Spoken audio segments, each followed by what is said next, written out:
This video has been kindly sponsored by Squarespace. Hi everyone!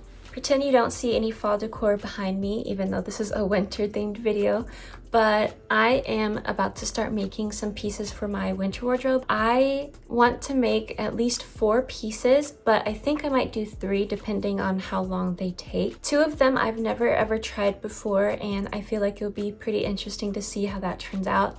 And then the other 2 I've done similar projects to, so I know how to tackle it. But with all that said, let's go straight into the designs. So I originally had planned 4 pieces for this, which was going to be a cute crochet scarf, a turtleneck, a cable knit sweater, and a knit poncho. But I realized that was just a bit too much for me to do at the moment since I'm going on a cruise, and I'll probably be on the cruise by the time you're watching this. And I had a huge time crunch, so I was only able to work on 2 pieces instead of 4. And I decided on 2 sweaters because I love making sweaters, what can I say? The turtleneck was originally for my dark red crochet challenge, but I was having such a hard time with that challenge since I was in a bit of a creative slump and could only think of a crochet turtleneck, and the other ideas that I did think of seemed too complicated for me to attempt. And I thought it would work well for wintertime, especially given the color and type of garment it was. So yeah. The second piece I decided on, which was the cable knit sweater, I wanted it to be fairly simple, just a sweater with some cables on it. I've done, I believe, 3 cable knit sweaters now, and so I knew it would be incredibly easy to do. There wasn't much designing done for either of these pieces since they're both made relatively the same way, even though one is knit and one is crochet. I'm first going to start with the turtleneck. I am going to be using this yarn here. It says it's Willow and Lark Poetry. I don't know the color, I'll put it on the screen, but I'm also going to be using a 3.5mm hook. It says to use a 4mm, but I kind of want this turtleneck to be small and fitted, so I'm gonna see if a 3.5mm is okay. But I was looking at my brown crochet video, and I was noticing when I finished the collar part of the sweater, it's pretty low, and I feel like for a turtleneck that just won't be a good idea to do. So I'm thinking that I just won't do any neck decreases whatsoever when I make this. I'm just gonna make basically 2 squares and then connect the shoulders and then attach a ribbing to make it really long for the turtleneck, and hopefully that works. I'm kind of thinking of doing both versions to see, or maybe just a little bit of decreases, but I'll think about it when I get there. I first took the measurement of how long I wanted the turtleneck to actually be, which is 23 inches in width. And with that, I went ahead and started the project by chaining 86 plus 1, which was complicated at first because the hook size was small, but I was able to quickly get used to the size and work at my normal pace. The chain landed around 22 to 23 inches and stretched to around 26 inches, so I decided to work with that and go ahead and work half double crochets down the entire chain. After the first row of half double crochets, the project reached 22 inches, but it stretches to around 25 inches, so I'm hoping when I block it, it'll be the perfect length for me. For the rest of the project, I worked in the back loop only to give it the ribbing effect that I desired. I could have easily just knitted a turtleneck, but doing the rib stitch and knitting for an entire project doesn't seem that fun to me at all, since you'd have to constantly switch from a knit stitch and then a purl stitch and then on and on. Plus I wanted to see if it was even possible to make a crochet turtleneck, so I had high hopes. So I hit a little bit of a problem. I just finished around 18 rows before the skein ran out, and I went to grab another skein, and I noticed that the ones that I really wanted to use is actually a lot darker, which makes sense because in the back of my mind I was like, this is kind of brighter than I thought it was, but that's because I grabbed the lighter one instead of the darker one. So now I have 2 options. I can either start over and use the darker one, which I have more of anyway, or I can continue with the lighter one and order more, which I really don't want to do. But I'm thinking that if I start over, either way I have to order more anyway, but I have to order less if I start over and use the actual color that I want, which is the darker red. And it kind of sucks. I hate having to start over after getting a lot done. Like this right here, I think it took about 2 hours just to get 18 rows done since the hook is so small. But you know what, screw it, we are going to start over. And of course, the yarn that I needed is completely sold out. There's hope though, because the same brand has this darker yarn. They have the lighter one that I ended up using on accident, and then the darker one, which I have here. So I actually ordered a bright one a darker one and a really darker one, which I have 5 of. So I think the turtleneck is just gonna be even darker than I wanted. Because this is the darker one that I wanted here. It's kind of hard to see because of the lighting. I guess we're going with this one, the garnet color, because that's the only one that I can honestly order. I went ahead and frogged the whole project and continued on with restarting the front and back panels. I just finished both of the front and the back panels, and when I put it to my chest, I think that it's the perfect size, but I really won't know until I put them both together. But for now, before I put them together, I wanted to show what it looks like. So I made each of the panels 45 rows long, which equates to a total of 12.5 inches. And then it is 18.5 inches in length. And that goes from one shoulder to the other. And if it is a bit small, I am keeping in mind that all I have to do is block it so that it can just stretch just a tiny bit over my shoulder, but not to the point where I'm making like an oversized sweater or anything. Like I really want this to be a fitted turtleneck. So I'm gonna go ahead and put the shoulders together. So to put them together, I'm just gonna hold it up to my chest, and then I'm gonna mark with my stitch markers where my neck kind of ends, and then just place one there, and then do that on the other side, like right here. Just gonna make sure it's kind of even. This looks okay. And now I'm just gonna go ahead and put these two together. I used my tapestry needle and some of the red yarn and sewed the sides of the shoulders together by going in and out of both panels.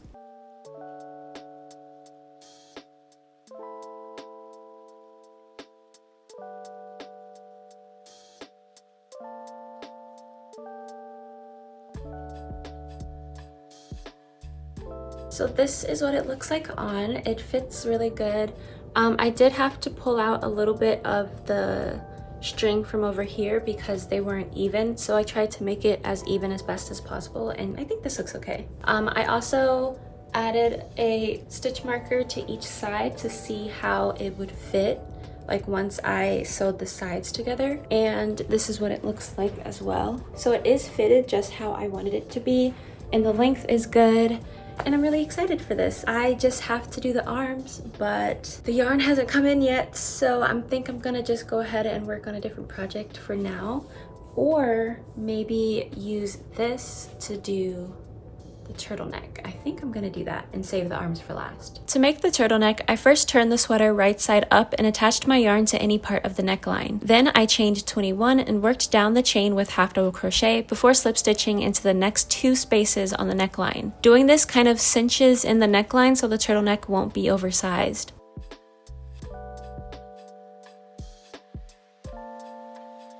After turning my work, I worked up the half double crochet section, but only in the back loops to create the ribbing effect again.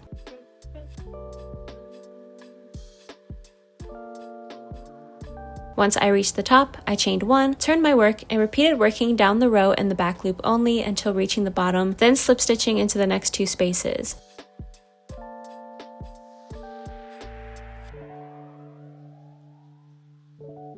While working on the turtleneck, I watched season 4 of Outer Banks, and yeah, Outer Banks is that one show that you love watching, but while watching it, you just yell at the screen and then get annoyed for putting an energy to yell at the screen in the first place, and that's all I have to say about it. Can't wait for the next season though, so I can yell some more. The yarn ran out before I could finish the turtleneck, so I had to wait a good week or 2 before my package arrived with the rest of the yarn skeins. But when it did, I was able to finish the turtleneck, but I was working on another project in between working on this one, so by the time I got back to working on the turtleneck, I was a bit lost with what exactly I was doing in the first place, but thankfully I was able to get back on track. After finishing the turtleneck, I used a tapestry needle to sew both the sides together, but made sure to fold it a bit so I was sewing it on the inside so the seam didn't show.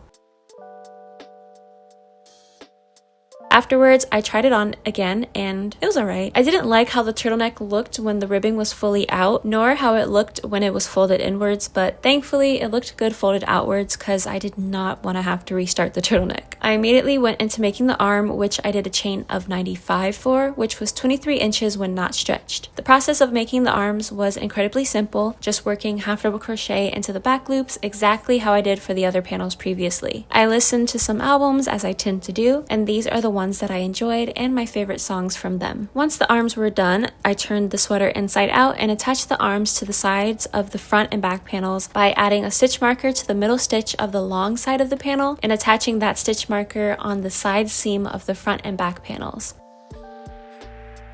I then used more stitch markers to keep everything even and used a tapestry needle to sew in and out to connect the sleeves.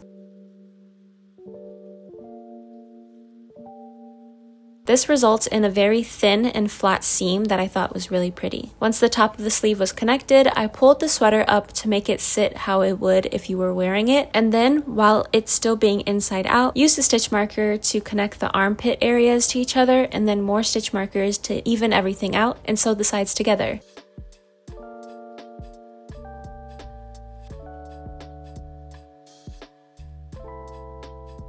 And it came out pretty cute. I think it would have been the best if I used a fingering weight yarn, but that would have taken ages. Here is the result of the crochet turtleneck. And oh my gosh, you guys, it's so cute! It fits perfectly. Like, I was kind of scared, but I was also taking my time to make sure that everything fits properly. The sleeve length is so perfect. And by the way, this is not blocked yet. I was about to block it, but I was like, let me try it on to see how it fits. And then I just decided to record the results. But this is so cute. The length is perfect. The sleeve length is perfect. The only thing I don't like is the turtleneck. Like, this is what it looks like when it's not folded. And it's just a bit too wide, mainly because I didn't skip enough stitches while working up the turtleneck. So if you're gonna make this, I would advise to just skip more stitches than you think you would need, and also try it on and see how it's going as you're crocheting it, just to make sure it's perfect. But I rolled it down and it's still okay well rolled down. I just think I wish I could have squeezed it in a little bit more right here, but besides that, it's perfect. It is slightly itchy, I will say it is slightly itchy, but it's definitely really warm. Maybe I'm saying that because it's 50 degrees Fahrenheit outside right now, and this room, if it's warm outside, it's gonna be warm in here. If it's freezing outside, it's gonna be freezing in here. I'm working up a sweat. But I did want to style this with some other pieces that I made and pieces that I have been using a lot. So I think the style for this is tucking it in. I want to see how it would look with this. I might take it off though. I've been adding a lot of random accessories and layering pieces to my outfits these days. Let me know if you want an outfit video. I've been getting better in knowing my style, and I just want to show off some cute outfits. But let me know if you want that. This is cute. This doesn't give off winter though, but we'll keep it on for now. I have this jacket that I just got off Depop. This has become my favorite jacket. I have a lot of favorite jackets. For some reason, a lot of the clothes that I like, it's either a sweater, a jacket, or pants. Like, it's really hard for me to find a really nice shirt. And like, my outfit will look so cute, and then I have no shirts and it just ruins the entire fit because of that. But yeah, this is really cute. It's working so far. I really like the belt. I just don't know if it gives off winter, but I do have on some star tights. I'm gonna show you my star tights. So it kind of goes with it, kind of, sorta. And then the last two pieces I have is my green bag.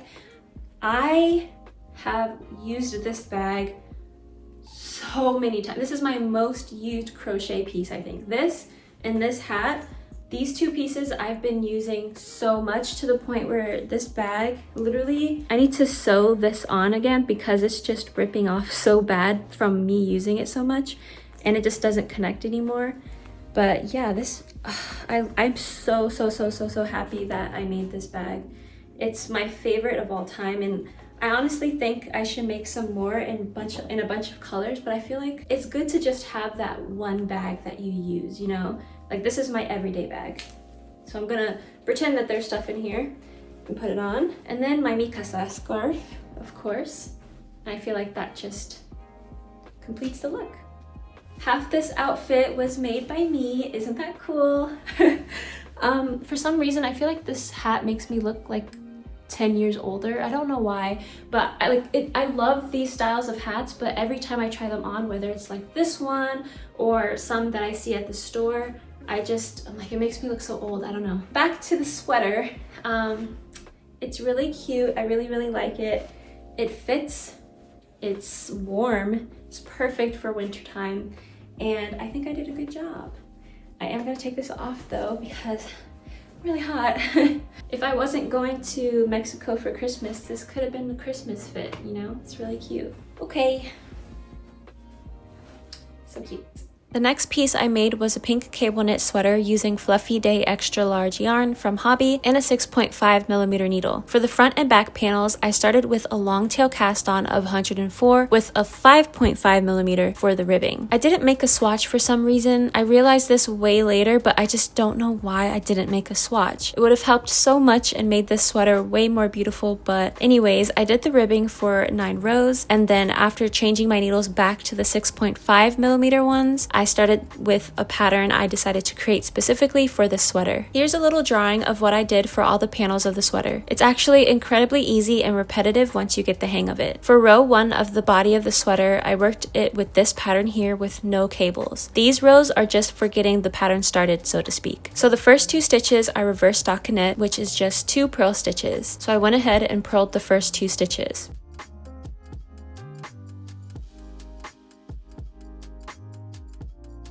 Then the next 4 stitches, which is where I'm going to put my 4 cable, I knit them normally since that's what you're going to do when you twist them. The cables will always be a regular stockinette stitch.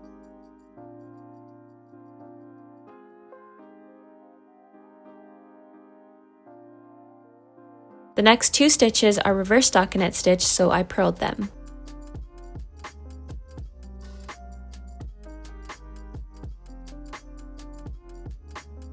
Then I knitted the next 8 stitches, which will eventually be an 8 cable.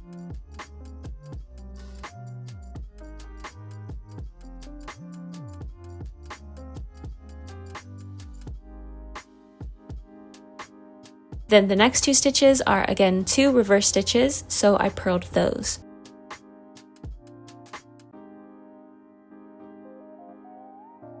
Then again, I knitted the next 4 stitches since I'm bringing back the 4 cable, and finally the next 2 stitches are a reverse stockinette, so I purled those 2. And that is the pattern. If you're going to make this, I recommend making a swatch with 24 stitches and making sure that your cast on is divisible by 24 so that the pattern could fit properly in your cast on. It should always end with 2 reverse stockinette stitches, which are 2 purls. On the wrong side of the project, even with the cables, you're going to work the pattern but opposite. So for the first 2 stitches, they end up with 2 purl stitches. So you're going to start the wrong side with 2 knit stitches. This is also indicated on the stitch. So if you see a purl stitch, you know to purl it. And also, since it's a purl stitch on the wrong side of the project, you know this is where the regular stockinette stitch is, which is where one of the cables is located. If there's any knit stitches on the wrong side, that's where the reverse stockinette stitches are located. And keeping that in mind helps more with making the pattern consistent. On row 5, this is where I added my cables. I decided to make all the first cable twists on this row just so it can look better, but there's no real reason to it or anything. For the 4 cable twist, all I did was take my cable twister, which can be an actual cable twister or another needle you're not using, and placed 2 stitches onto that cable. Since it's a 4 cable, I split that in half, which is 2.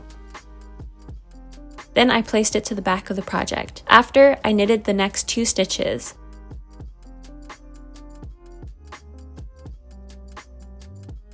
I picked up my cable twister with the first 2 stitches on it, then knitted those 2 stitches. This creates a cable twist, and that's all there is to it. Just knitting the stitches in a separate way from how they were originally on the needle.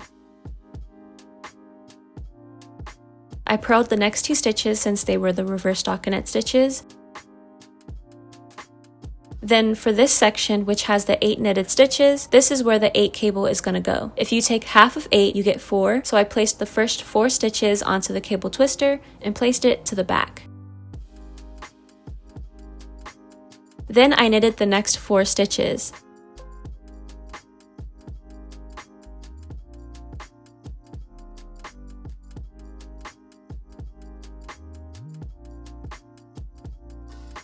After, I knitted the 4 stitches on the cable twister, and that's it. Very simple.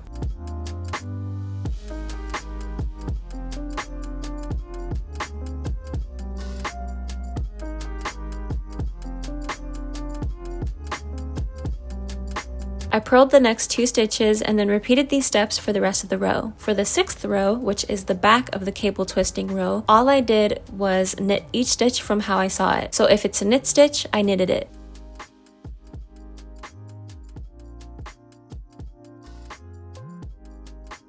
If it's a purl stitch, I purled it. Even if it's a bit tight from the cable twist, it loosens up later on.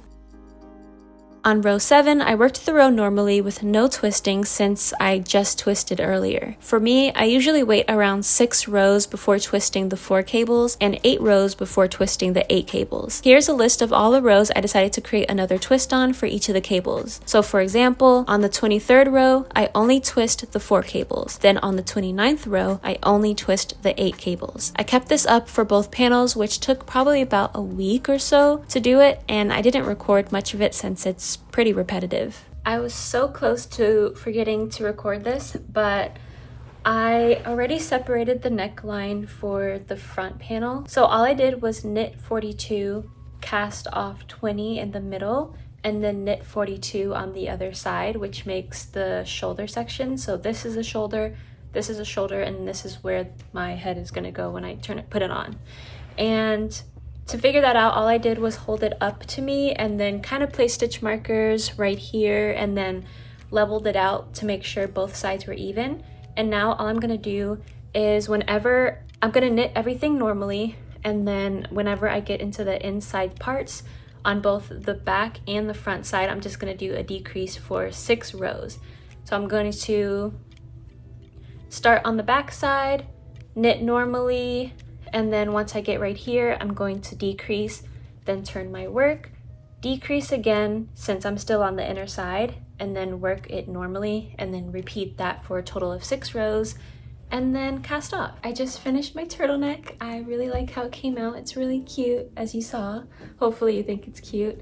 And now I'm working on my first sleeve for my cable knit sweater. And oh my gosh, this sleeve had me working through it. I restarted this sleeve 4 times. The first time I restarted it because I was like halfway through and then I tried it on my arm and it was barely going over this part of my arm. So I was like, yeah, this is gonna be too small. Like the measurement was fine, but because of the cables, it tends to get a little bit smaller. And I should have made a swatch, but for some reason I didn't. Like usually I make swatches with this type of project, but I don't know, I didn't do it for some reason. So I restarted it, and the second time I worked on it, I realized that the stitches weren't even. So you see how this is an 8 cable and this is a 4 cable and then 2 reverse stitches? I only had up to like right here, so I couldn't do the 4 cable, and I was like, I need the 4 cable there. So I restarted. And then the third time, the count was good, the length was good, everything was good. But then I realized that I didn't switch the needle size. So on the bottom, I used a small needle, and then I changed to a bigger needle for the cables and everything, for the body of the sweater, sorry. And I forgot to change the needle. So I had to start over again, and now this is the 4th attempt at this sleeve. It's still a little bit small, but I'm just gonna have to block it, and that will be fine because oh my gosh, it goes around, but it's just a tiny bit tight. But I know that if I block it, it'll be fine. So I'm gonna be doing that.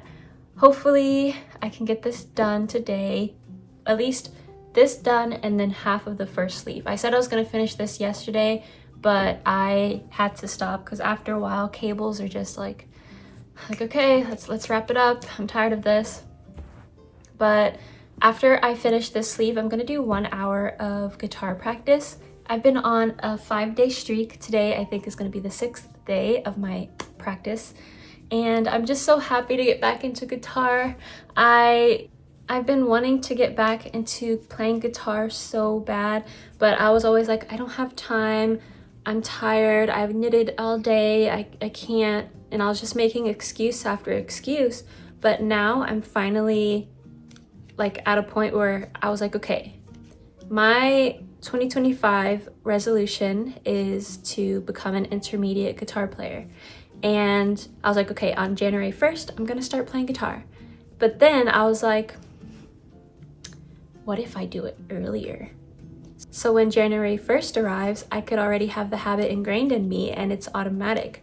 And I almost skipped one day, but I was like, Mija, if you skip one day, you're gonna skip tomorrow and the next day and the next day, and then you're gonna fall off. So don't do that. And I pushed through. The other day I had a mental breakdown. I was not having a good day at all, but I still sat down and played the guitar. It was pretty interesting how my horrible mental state that day made my playing just absolutely horrendous. All of my chord changes were off. I could barely move my fingers. I was like, at least I showed up, right? But then the next day I was perfectly fine and got back to it. So I'm really glad that even on the hard days I stuck with it and everything. And I want to be able to do that with all of the other resolutions that I have, like working out more, eating more. I even started meal prepping for the first time, and I feel like an adult now. Like, I just meal prepped on Monday, and all I had to do today was put the food in a bowl and heat it up, and I have food. I have a whole bowl of tofu and potatoes and veggies, and I'm like, I feel so adult. Like, is this what adults do when they have their life together? It's crazy. Maybe I can be an adult in 2025. But yeah, I'm gonna keep working on this and maybe listen to some more music, because I did not reach my 365 albums this year goal. I got to, I think, around 200 so far. I'm gonna restart the goal for next year. I am gonna be more committed to my goals, because this year none of my goals were met. None of them.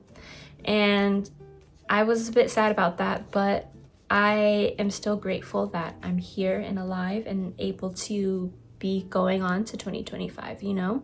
So I'm gonna reassess my goals, see what I really truly want to accomplish for my life, my dreams, all of that stuff, and put effort into it, because consistency is key. The more you do something, the easier it gets, the better you are at it, the more skills you learn, the more mistakes you make. But at the end of the day, whether it's mistakes or not, you're still learning and pushing through and showing yourself that you're strong enough to get through all of those things that you truly want to do. And, you know, just think of your future self, like she's already there just waiting, like, come on, pick up the guitar, like, you can do it, like, just write one more sentence for your book, like, I'm waiting, like, please, you can get here, just trust yourself, trust me. And yeah, that's all you have to do is trust yourself. I don't know where all that came from, but yeah, I'm gonna work on this now. I worked on the sleeve for a little bit longer, but ended up just going to practice guitar first, because knitting can take away a lot of my time, and I really didn't want to forget to practice. And it turned out to be a great practice, actually, probably one of my best. I ended up finishing both the sleeves in a couple more days, and then put them together the same way as the crochet turtleneck, but only slightly different due to me attaching the cable knit sweater together on the right side instead of the wrong side like I do on the crochet turtleneck. I attached the shoulders together first by using stitch markers to hold them in place, and worked into each of the stitches with my tapestry needle sideways until they were both connected. Then I attached the sleeves the exact same way, first by attaching the sleeve to the front and back panels with the stitch markers and trying to see which stitches were best to work into, although it wasn't as clear as it usually was with the other sweaters I made due to the cables and the reverse stockinette stitches. I also noticed that after sewing it on, the sleeve was uneven, which is really important not to do since it causes one panel to be larger than the other, but I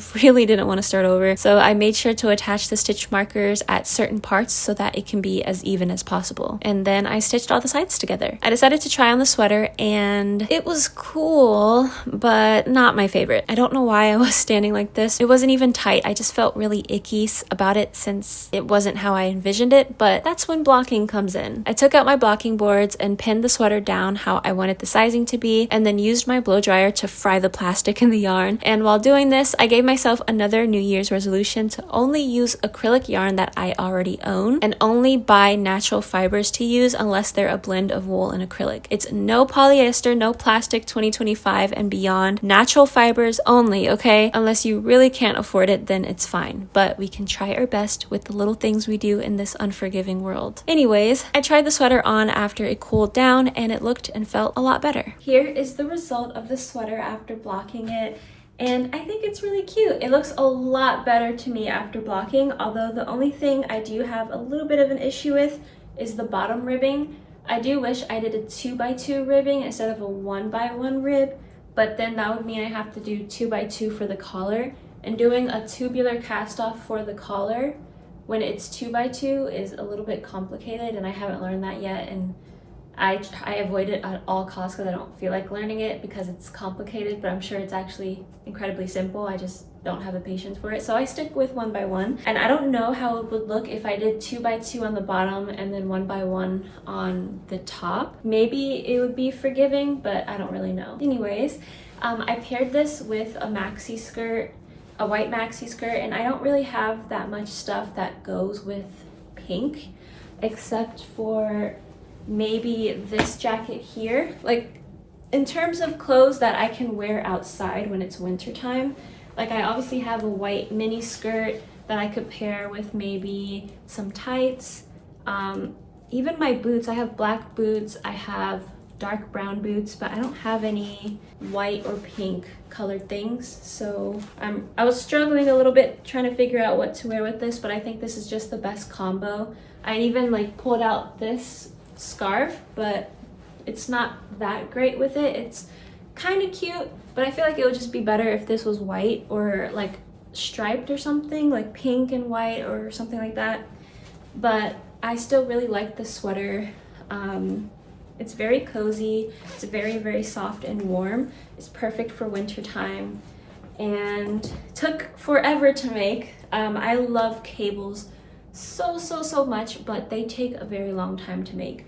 The reward is great though if you do it correctly. I was almost scared that this wasn't going to come out nice, but thankfully it did, especially after blocking. But yeah, I like this so much, and the turtleneck, so I'm really happy and relieved because I was a bit scared to do both, but you know, gotta trust yourself. But yeah, thank you so much for watching. I hope you have an amazing holiday with your friends and your family, and I'll see you in the next one. Bye! Before we go, I want to quickly say thank you to Squarespace for sponsoring this video. Squarespace is an all-in-one platform that allows you to create your very own website. If you want to design your own website, yet you don't know where to get started exactly, Squarespace offers a wonderful amount of templates to get you started. There's numerous amounts of categories to choose from, whether you're wanting to create a portfolio or a blog, plus you can customize them even further with their easy-to-use designing interface. If you're someone who's wanting to sell products, whether they're physical, digital, or even memberships, Squarespace has all the tools you need to get started, like their commerce tool, which allows you to track orders you've received and even offer ways to develop your shop even further. Go to squarespace.com for a free trial, and when you're ready to launch your site, go to squarespace.com/ecoshun for 10% off your first purchase of a website or domain. Thank you again to Squarespace for sponsoring this video.